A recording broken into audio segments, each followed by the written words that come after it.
We've recently had new reports coming out saying that the M1X Macs could be limited to only 32 gigabytes of RAM, contradicting previous reports and expectations of up to 64 gigabytes of RAM for Apple's upcoming Pro MacBooks. And while many people are now disappointed, saying things like the M1X Macs won't really be Pro if they are limited to just 32 gigabytes of RAM, after looking over our previous tests and doing some in-depth research, I came to the conclusion that these upcoming Macs don't actually need 64 gigabytes of RAM for 3 reasons. And even if they do end up giving us a 64 gigabyte option, I won't be buying it anyways, and you shouldn't either. Let me explain exactly why. As far back as I can remember, computer enthusiasts have been buying the most RAM that we can, or at least the most RAM that we can afford.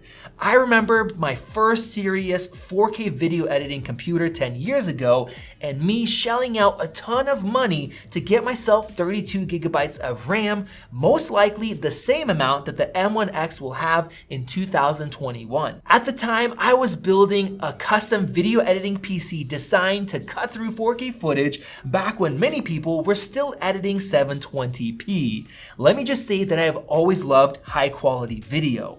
Back in the day, when most people were editing across multiple slow spinning hard drives, running out of RAM was a disaster, and if that happened, most systems would lock up, messing up your work. 32 gigs of RAM was the optimal amount back then, but due to poor software optimization, actually editing 4K video ended up being a nightmare, and I ended up selling it and buying a trash can Mac Pro which had weaker hardware and only half the RAM, but thanks to macOS and Final Cut Pro, the system ran laps around my custom water-cooled Windows PC with the best SSD and the best graphics card on the market and an overclocked Extreme Intel processor. And it wasn't only because of Mac-specific software. A year or so later, I tested what the optimal amount of RAM was for video editing using the same hardware and the same inefficient Premiere Pro, and the really tough video export was basically just as fast with 16 gigs of RAM in macOS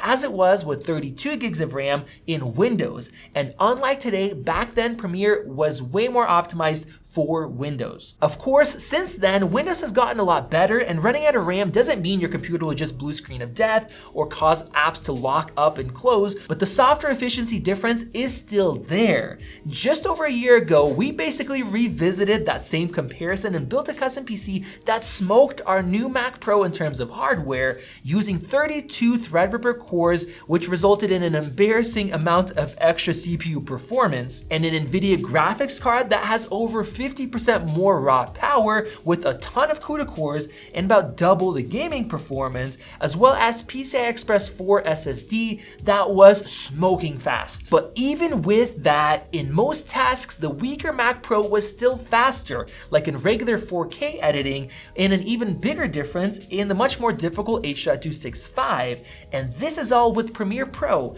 that we're not talking about Final Cut here.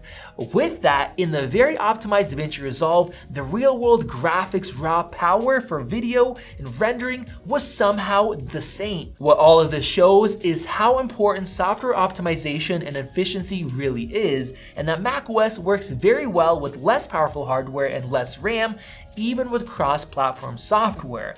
But what about what we're talking about here, where you have two Macs, both running the same operating system, the older generation with 64 gigabytes of RAM, and the other, newer, more powerful M1X Mac being limited to just 32 gigabytes of RAM, and what will that mean for real-world performance? Well, I think you'll be surprised, because on top of all that software optimization we just talked about, Apple leveled up their performance and efficiency with their Apple Silicon chips, and 32 gigs of RAM will perform the same or better than 64 gigabytes of RAM with an Intel machine.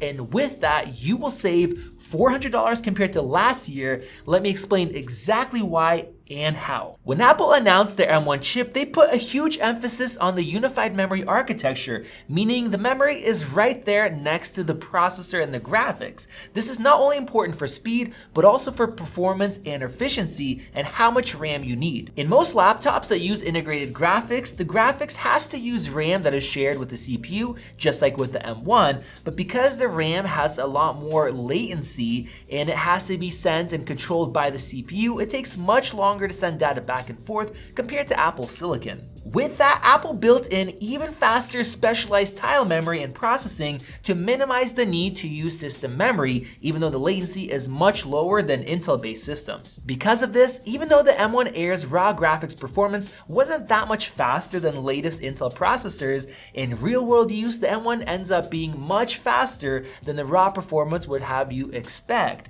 And this is using non-optimized software. When you look at partially optimized software like DaVinci Resolve, the difference grows even further. Now this only shows performance, not the optimal amount of RAM, but as you can see, working with 8 gigs of RAM and integrated graphics is really slow because of bandwidth and that total amount, but because Apple's unified memory is so fast, tasks don't need to keep data in their RAM for as long, and when it needs to be cleared out, it can clear much faster as well. And Antec took a deep dive into Apple M1 and its architecture and was shocked by the memory performance. Instead of dual channel memory with Intel consumer chips, Apple's M1 runs an 8-channel memory, resulting in very high bandwidth. And having so many channels means much faster speed for certain workloads, as we've shown off when we compared a dual-channel RAM iMac, quad-channel iMac Pro, and 6-channel Mac Pro. The iMac Pro was faster for bandwidth-limited photo work, even though its RAM was slower, and it only had 32 gigs of RAM instead of 64, as well as an older, slower 8-core processor instead of a new, much faster 10-core. Because of this super fast RAM, an 8GB M1 chip smokes the latest 5K iMac with way more CPU and GPU performance. Apple's 8GB of RAM is even faster than 16 gigs of RAM on that iMac, showing you that you no longer need a high amount of RAM to get proper speeds. And Antec also showed off that even a single core can reach 59 gigabytes a second, which is crazy. Intel's latest 11th gen chips reach only just over half the performance at 34.5 gigabytes a second, and that is after a big jump with big improvements from the 10th generation. And keep in mind, Apple's only MacBook that offers 64 gigabytes of RAM has memory significantly slower than that, and it used to smoke 13-inch models based on sheer power.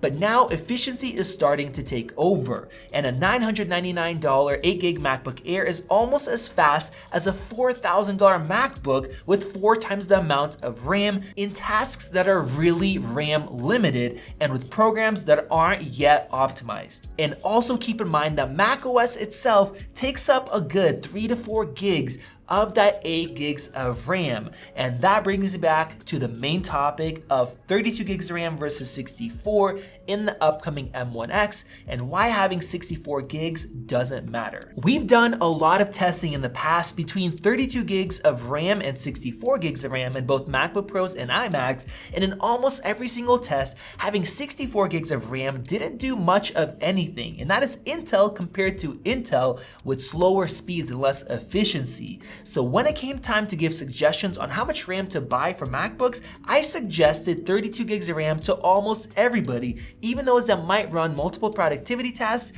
and many web browsing tabs. And you've already seen just how much more efficient Apple's unified RAM is compared to regular RAM with an Intel-based Mac, and how much faster it is at being used and cleared for new tasks. And based on our testing, 8 gigs of unified RAM performs more like 16 gigs of regular RAM, and 16 gigs performs more like 32 gigs. The same thing will go for 32 gigs of unified memory in the M1X, acting similar to 64 gigs of RAM, but without costing you that extra $400. That's not only because of sheer speed, but hardware and software design that Apple has made and is now showing developers how to do simple optimizations for that significantly cut down on RAM usage with Apple Silicon Macs. In one example, cutting RAM usage from 2.16 gigs down to 810 megabytes and saving an additional 216 megabytes by not needing duplicate copies. These are the kind of hardware changes that make the M1X no longer need 64 gigs of RAM, or if you're somebody that previously bought 32 gigs as I suggested, even 16 gigs will be plenty. And as you've seen with the current M1 Macs, systems that previously offered 32 gigs now only come with 16, and they perform much better. Because macOS is so efficient,